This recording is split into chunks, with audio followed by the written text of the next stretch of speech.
నమస్కారం. సుఖీభవకు స్వాగతం. Breast cancer ఇవాళ మహిళల్ని భయపెట్టేస్తోంది. రొమ్ములో ఏ కాస్త గట్టిగా తగిలినా, కణితి లాంటిది కనిపించినా అది క్యాన్సర్ ఏమోనన్న శంక మనసును పీడిస్తూ ఉంటుంది.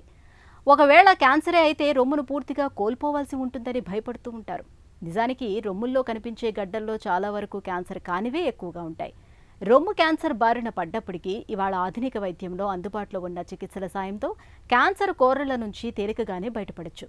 క్యాన్సర్ సోకిన రొమ్మును పూర్తిగా తొలగించాల్సిన అవసరం ఇప్పుడు ఎంతమాత్రం లేదు.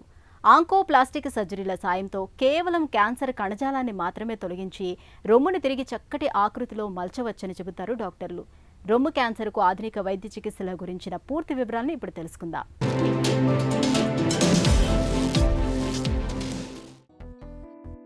బ్రెస్ట్ క్యాన్సర్ మహిళ ఎదలో పెరిగే ఒక విషపు గడ్డ. నిజానికి రొమ్ముల్లో చాలా వరకు క్యాన్సర్ కణితుల కంటే సాధారణ కొవ్వుగడ్డలే ఎక్కువగా కనిపిస్తుంటాయి. వీటిని ఫైబ్రో ఎడినోమాలని పిలుస్తారు. రొమ్ముల్లో కనిపించే గడ్డల్లో 100-95% ఈ కోవకు చెందినవే. వీటితో ఎలాంటి ప్రమాదం ఉండదు. ఇవేమీ క్యాన్సర్ కణితులు కావు. గడ్డను ముట్టుకుంటే పక్కకు జారిపోతుంది. ఇవి చాలా వరకు శరీరంలో హార్మోన్ల మార్పుల మూలంగా వస్తుంటాయి. కానీ గడ్డ పరిమాణం పెరుగుతుంటే నొప్పితో పాటు ఇబ్బందులు కూడా ఉంటాయి. అయితే రొమ్ముల్లో నిజంగానే క్యాన్సర్ కణితులు పెరుగుతున్నా పట్టించుకోని అవగాహన రాహిత్యం మన దగ్గర ఎక్కువ. ఏది మామూలు సమస్యో, ఏది క్యాన్సరో, దేన్ని తేలికగా తీసుకోవాలో, దేన్ని తీవ్రంగా తీసుకోవాలో తెలియని అయోమయం అంతటా కనిపిస్తుందంటారు నిపుణులు. గత 30 సంవత్సరాలకు పైగా ప్రతి సంవత్సరం అక్టోబర్ నెల రొమ్ము క్యాన్సర్ అవగాహన మాసంగా గుర్తింపబడింది. ఈ నెలలో రొమ్ము క్యాన్సర్ బారిన పడిన వారు, వారి కుటుంబ సభ్యులకి ధైర్యం ఇవ్వటంతో పాటు రొమ్ము క్యాన్సర్ పట్ల అవగాహన పెంచడం అనేదే ముఖ్య ఉద్దేశం. మన దేశంలో రొమ్ము క్యాన్సర్ ఒక పెద్ద మహమ్మారి. ప్రతి 4 నిమిషాలకి ఎవరికో ఒకరికి రొమ్ము క్యాన్సర్ నమోదవగా, ప్రతి 8 నిమిషాలకి ఎవరో ఒకరు మన దేశంలో రొమ్ము క్యాన్సర్ బారిన మరణిస్తున్నారు. అంటే ప్రతి సంవత్సరం సుమారు 2 లక్షల మహిళలకి రొమ్ము క్యాన్సర్ కేసులు నమోదవ్వగా, సుమారు 1,00,000 మంది రొమ్ము క్యాన్సర్ బారిన మరణిస్తున్నారు. అవగాహన లేకపోవటం వల్ల జాతీయ స్థాయిలో ఒక రొబస్ట్ ఆర్గనైజ్డ్ స్క్రీనింగ్ ప్రోగ్రాం లేకపోవటం వల్ల 60% కంటే ఎక్కువ సంఖ్యలో క్యాన్సర్ ముదిరిపోయిన స్టేజ్లో గుర్తింపబడుతున్నాయి. అంతేకాకుండా పాశ్చాత్య దేశాల్లో 50 సంవత్సరాల తర్వాత ఎక్కువగా రొమ్ము క్యాన్సర్ కేసులు గుర్తింపబడతాయి. కానీ మన దేశంలో సుమారు 10 సంవత్సరాలకు ముందే, అంటే పీక్ ఇన్సిడెన్స్ బ్రెస్ట్ క్యాన్సరు 40-50 సంవత్సరాల లోపు ఉన్న మహిళల్లో ఎక్కువగా చూస్తుంటాం. రొమ్ము క్యాన్సర్ నేటి ఆధునిక మహిళను భయపడుతున్న అతిపెద్ద ఉపద్రవం. రొమ్ము క్యాన్సర్ సాధారణంగా ఇది క్షీరగ్రంథుల్లో కానీ వాటికున్న నాళాల్లో కానీ వస్తుంటుంది. రొమ్ముల్లో ఒక ఆకృతి అంటూ లేకుండా గట్టి గడ్డలు కనిపిస్తున్నా, స్థనాల పరిమాణంలో కానీ ఆకృతిలో కానీ ఉన్నట్టుండి మార్పులు కనిపించినా, చనుమొనల నుంచి రక్తం కారుతున్నా, రొమ్ముల మీది చర్మం పండు నారింజ రంగులోకి మారినా, చంకలోని లింఫ్ గ్రంథుల్లో గడ్డలు ఏర్పడినా ఇవన్నీ రొమ్ములో క్యాన్సర్ను పట్టి చెప్పే అనుమానిత లక్షణాలే. ఋతుచక్రం చాలా ముందుగానే మొదలై ఎక్కువ కాలం కొనసాగడం, 30 ఏళ్ల తర్వాత పిల్లల్ని కనడం, బిడ్డకు పాలివ్వకపోవడం, 10 ఏళ్లకు మించి గర్భనిరోధక మాత్రల్ని వాడటం, అధిక బరువు, స్థూలకాయం, ధూమపానం, మద్యపానం వంటి అలవాట్లు ఇవన్నీ రొమ్ములో క్యాన్సర్ను తెచ్చిపెట్టే ప్రేరేపకాలు అంటారు డాక్టర్లు. కొన్ని కుటుంబాలలో రొమ్ము క్యాన్సర్ వంశపారంపర్యంగా వస్తుంటుంది. ఇందుకు BRCA1, BRCA2 జీన్స్ను ప్రధాన కారణాలుగా చెబుతారు డాక్టర్లు. రొమ్ములో క్షీరనాళాలు, క్షీర గ్రంథులు, కొవ్వు ఉంటాయి. క్షీర నలాల్లో వచ్చే క్యాన్సర్ని డక్టల్ కార్సినోమా అంటారు. క్షీర గ్రంథుల్లో వచ్చే క్యాన్సర్ని లోబ్యులర్ కార్సినోమా అంటారు. ఎక్కువ సంఖ్యలో క్షీర నలాల్లో వచ్చే క్యాన్సర్ అంటే డక్టల్ కార్సినోమానే ఎక్కువగా చూస్తుంటాం. ఏ కారణం చేతైనా ఈస్ట్రోజన్ హార్మోన్ దీర్ఘకాలం రొమ్ము మీద ప్రభావం ఉన్నప్పుడు రొమ్ము క్యాన్సర్ వచ్చే అవకాశం ఉంటుంది. రొమ్ము క్యాన్సర్ రావటానికి ప్రధానమైన రిస్క్ ఫ్యాక్టర్స్ మనం చూసుకున్నట్టయితే మహిళగా ఉండటం, రెండవది ఇంతకు ముందు కనుక రొమ్ము క్యాన్సర్ వచ్చినట్టయితే వారికి మరలా రొమ్ము క్యాన్సర్ వచ్చే అవకాశాలు కాస్త ఎక్కువగా రిస్క్ ఉంటుంది. అంతేకాకుండా వయసు పెరిగే కొలది క్యాన్సరు వచ్చే అవకాశాలు ఉంటాయి. ఇవి కాకుండా నెలసరి 11 సంవత్సరాల లోపే మొదలైన 55 సంవత్సరాల తర్వాత కూడా ఆగకపోయినా రొమ్ము క్యాన్సర్ వచ్చే అవకాశాలు కాస్త ఎక్కువగా ఉంటుంది. జన్యుపరంగా అంటే BRCA1 BRCA2 జీన్స్లో అబ్నార్మాలిటీస్ ఉన్నప్పుడు ఒక 5 నుంచి 10% మందికి ఈ జన్యుపరంగా వచ్చే అవకాశం ఉంటుంది. ఎవరికి జన్యుపరంగా ఎక్కువగా వచ్చే అవకాశం ఉంటుందంటే దగ్గర కుటుంబ సంబంధీకుల్లో ఎవరికైనా రొమ్ము క్యాన్సరు 40 సంవత్సరాల లోపు నిర్ధారణ అయినా, దగ్గర కుటుంబ సంబంధీకుల్లో రొమ్ము క్యాన్సరు అండాశయ క్యాన్సరు వచ్చినా, దగ్గర కుటుంబ సంబంధీకుల్లో 2 కంటే ఎక్కువ మందికి రొమ్ము క్యాన్సర్ నిర్ధారణ అయినా, లేకపోతే దగ్గర కుటుంబ సంబంధీకుల్లో మగవారిలో ఎవరికైనా రొమ్ము క్యాన్సర్ వచ్చినట్టయితే వీరిని హై రిస్క్ గ్రూప్ అంటారు. ఈ హై రిస్క్ గ్రూప్కి జెనెటిక్ కౌన్సిలింగ్ చేశాక BRCA1 BRCA2 అబ్నార్మాలిటీస్ ఉన్నాయా లేదా అనేది తెలుసుకోవచ్చు. ఇవి కాకుండా లైఫ్ స్టైల్ ఫ్యాక్టర్స్ అంటే లేటుగా పెళ్ళిళ్ళు చేసుకోవటం, పిల్లలు లేకపోవటం, తల్లిపాలు ఇవ్వకపోవటం, మొదటి బిడ్డ 30 సంవత్సరాల తర్వాత పుట్టడం, ఒబీజిటీ అంటే ఉబాయకం, ఎందుకంటే మెనోపాజ్ తర్వాత ఈస్ట్రోజన్ హార్మోను ఫ్యాట్ సెల్స్లో కూడా ప్రొడ్యూస్ అవుతుంది కాబట్టి ఒబీజిటీ కూడా ఒక రిస్క్ ఫ్యాక్టర్.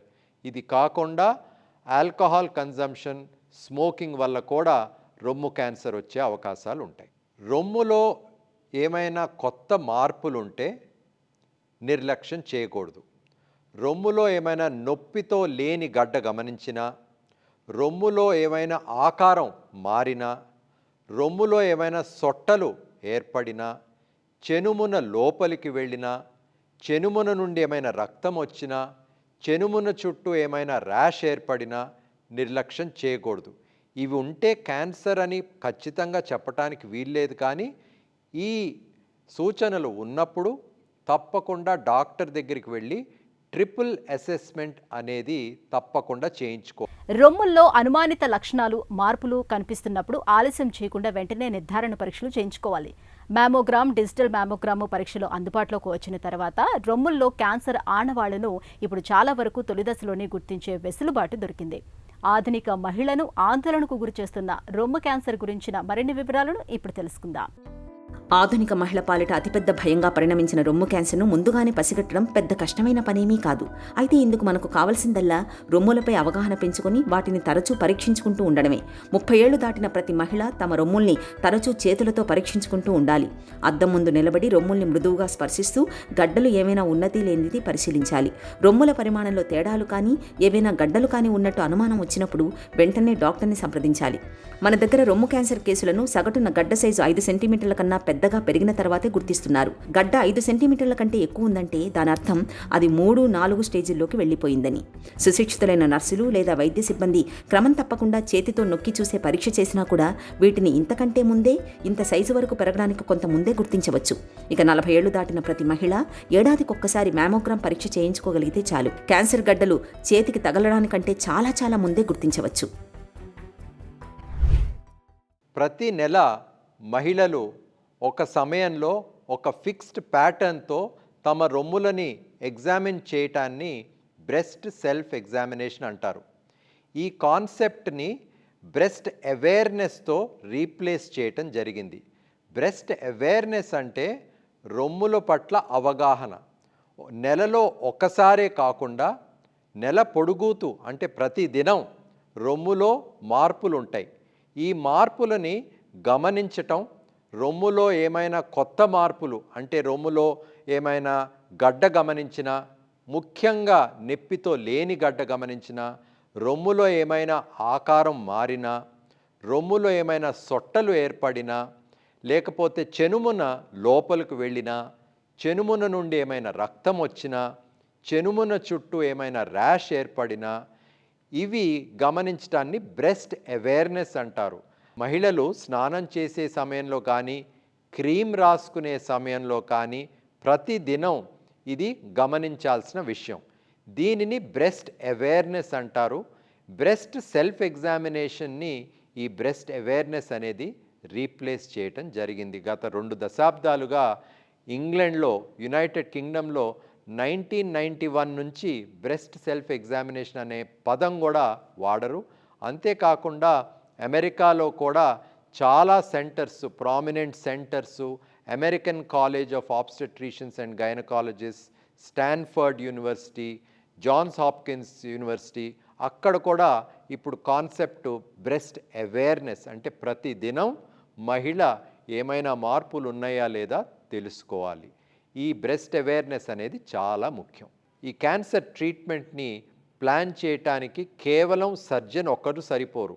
సర్జన్తో పాటు radiologist, pathologist, medical oncologist, radiation oncologist మరియు ప్లాస్టిక్ సర్జన్తో పాటు ఆ క్యాన్సర్ కణితి బట్టి, వయసు బట్టి, క్యారెక్టరిస్టిక్స్ బట్టి ఏ ట్రీట్మెంట్ ఇస్తే కరెక్ట్గా ఉంటుందనేది నిర్ధారణ చేయటం జరుగుతుంది.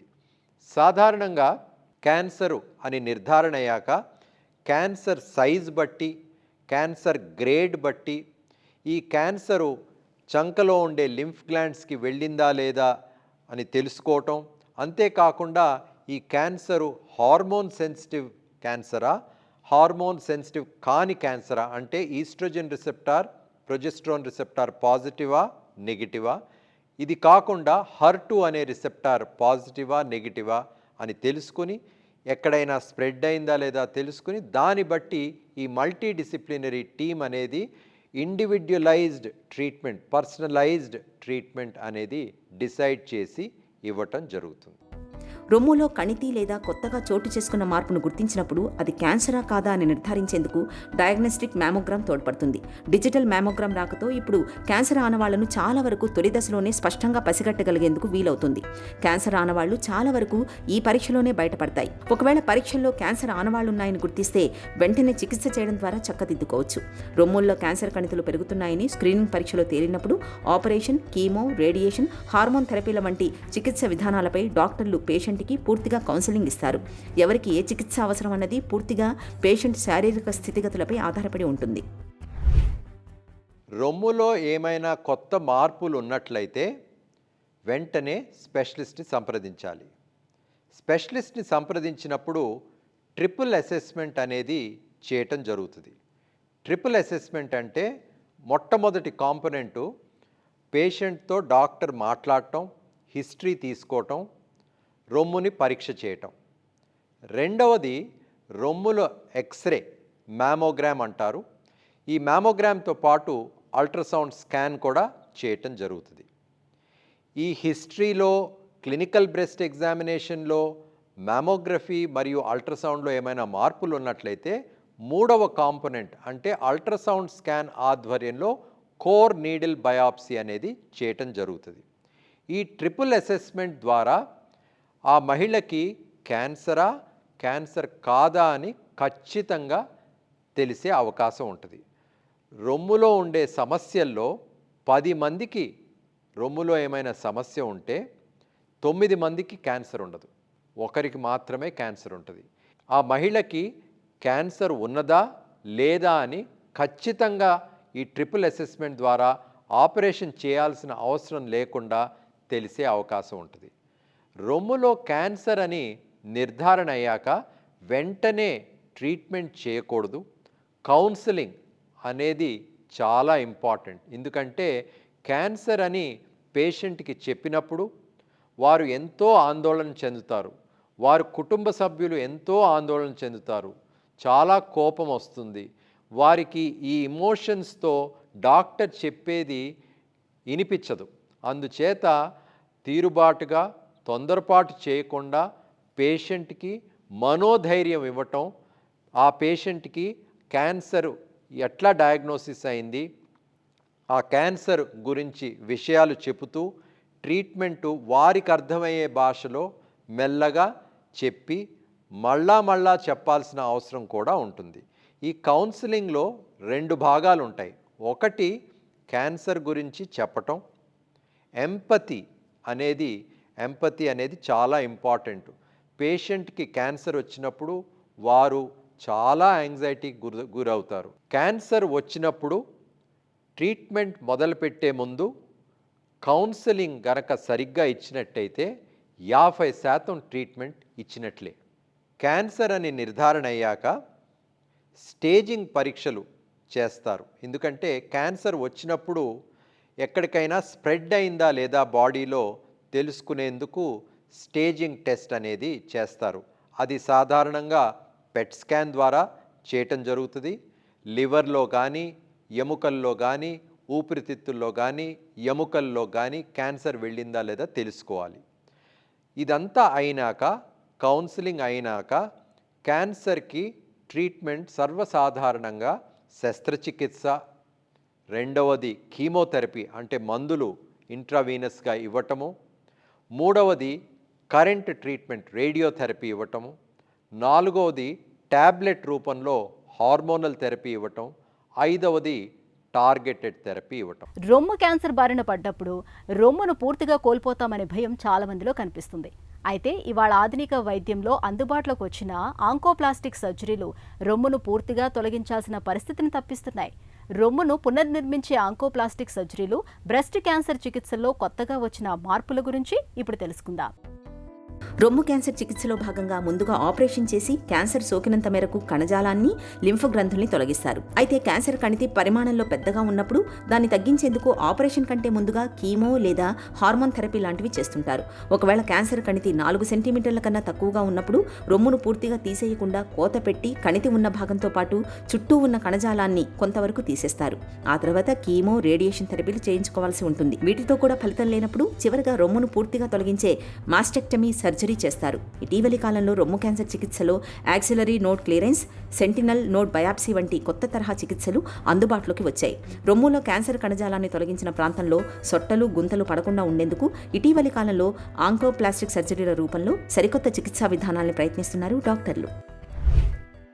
రొమ్ము క్యాన్సర్ నిర్ధారణ అయినప్పుడు శస్త్రచికిత్సలో భాగంగా 2 ఆప్షన్స్ ఉంటాయి. ఒకటి, రొమ్ములో ఉండే క్యాన్సర్ కణితిని, దాని సరౌండింగ్ నార్మల్ టిష్యూని తీయటాన్ని వైడ్ లోకల్ ఎక్సిషన్ అంటారు. ఈ వైడ్ లోకల్ ఎక్సిషన్ చేసినప్పుడు సొట్ట ఏర్పడుతుంది కాబట్టి ఆ సొట్టని రీషేప్ చేయటానికి ఇటీవల కాలంలో ఆంకోప్లాస్టిక్ సర్జరీ పద్ధతులు ఉన్నాయి. ఈ వైడ్ లోకల్ ఎక్సిషన్ ఒక ఆప్షన్ అయితే, రెండవ ఆప్షను మాస్టెక్టమీ. మాస్టెక్టమీ అంటే బ్రెస్ట్ని తీసేయటం. లంపెక్టమీ అంటే వైడ్ లోకల్ ఎక్సిషన్ చేసినప్పుడు కౌన్సిలింగ్ భాగంగా పేషెంట్కి తెలవాల్సింది ఏంటంటే, ఆపరేషన్ తర్వాత తప్పనిసరిగా రేడియేషన్ ట్రీట్మెంట్ అంటే కరెంట్ ట్రీట్మెంట్ 3 వారాల నుంచి 5 వారాల పాటు ఇవ్వటం జరుగుతుంది. రొమ్ము తొలగించినట్లయితే సర్వసాధారణంగా రేడియోథెరపీ ఇవ్వాల్సిన అవసరం ఉండదు.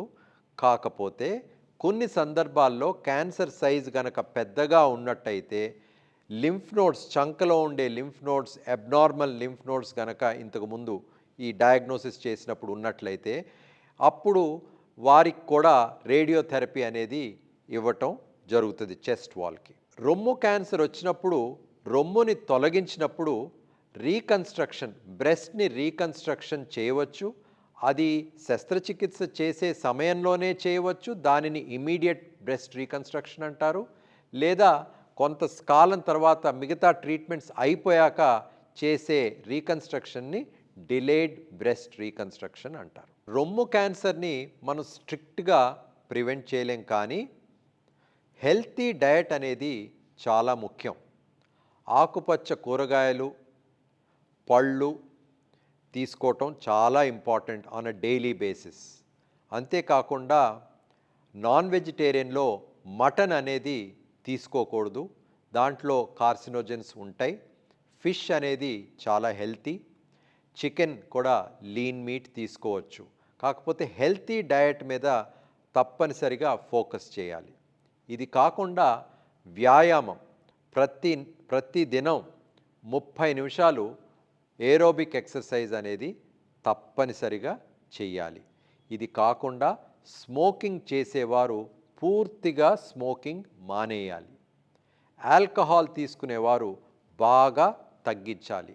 ఈ హెల్తీ డయట్ వల్ల, తర్వాత మెడిటేషన్ను, యోగా, ఈ ప్రక్రియలతో క్యాన్సర్ ఇన్సిడెన్స్ని మనం తగ్గించవచ్చు.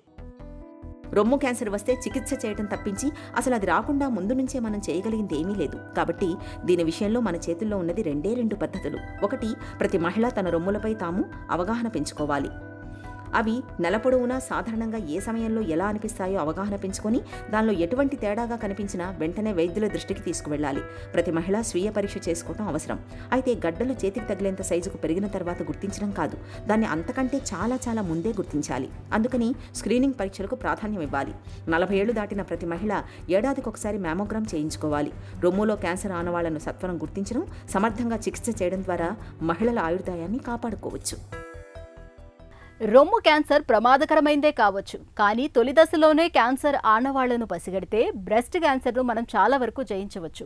ఇందుకు మనం రొమ్ములపైన, వాటిలో కనిపించే మార్పులపైన అవగాహన పెంచుకోవాలి. తరచూ మ్యామోగ్రామ్ పరీక్షను చేయించుకోవాలి. క్యాన్సర్కు తొలి దశలోనే చికిత్స మొదలుపెడితే మంచి ఫలితాలు ఉంటాయి.